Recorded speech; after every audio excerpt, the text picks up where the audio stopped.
किसी ने बड़ी कमाल की बात कही कि दुनिया में सबसे बड़ा गुरु ठोकर है। खाते जाओगे और सीखते जाओगे।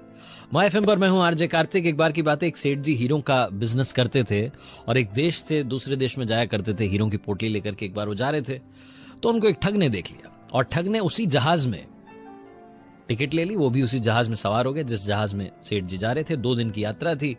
अब तीसरे दिन उन्हें उस देश में पहुंचना था जहां वो जा रहे थे बिजनेस के लिए। ठग ने सोचा कि आज रात में जब सेठ जी सोएंगे तब मैं उनके पास से हीरों की पोटली चुरा लूंगा। रात का वक्त हुआ, सेठ जी ने खाना वाना खाया, उसके बाद वो आराम के लिए लेटे। लेकिन सेठ जी से पहले ठग सो गया और ठग ने सोचा कि मैं सोने का ड्रामा करता हूं, उसके बाद सेठ जी सो जाएंगे, जगूंगा रात में और इनके पास से हीरे की पोटली चुरा लूंगा।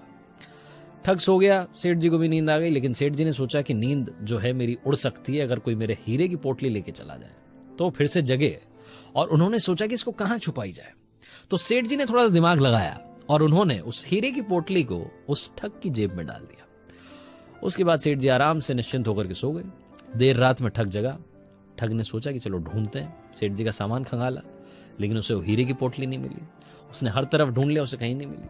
उसे लगा कि चलो अब वक्त हो गया, सुबह होने वाली है, अब कल ढूंढ लेंगे। अगले दिन फिर से यही सब हुआ। रात का वक्त हुआ, सेठ जी से पहले ठग सो गया और सेठ जी ने सोचा कि आज की रात और निकालनी है, इसको सुरक्षित रखने के लिए इसी व्यक्ति की जेब में डाल देता हूं। सेठ जी ने वही किया। सेठ जी आराम से सो गए। देर रात में ठग जगा। ठग ने फिर से माथापच्ची करी, पूरी मेहनत कर ली, लेकिन उसे वो हीरों की पोटली नहीं मिली। अगली सुबह जिस देश में पहुंचना था सेठ जी पहुंच गए, ठग भी पहुंच गए। लोग उतरे। सेठ जी जहाज से उतर करके अपना सामान लेके जा रहे थे। ये दौड़ता दौड़ता पीछे आया और बोला कि सेठ जी माफी चाहता हूं, आज ईमानदारी से कबूल रहा हूं कि मैं खुद ठगी करता हूं और मैं ठगी छोड़ दूंगा। बस मेरा एक सवाल है, मुझे बता दो कि वो हीरों की पोटली कहां रखी थी।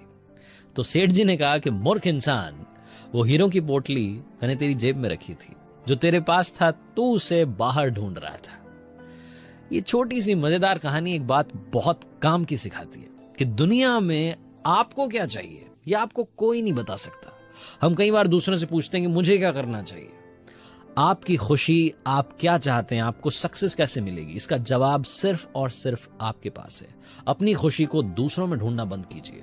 अपनी खुशी के लिए खुद को जिम्मेदार बनाइए और कर दिखाइए कुछ ऐसा जो बार बार बोलता हूं।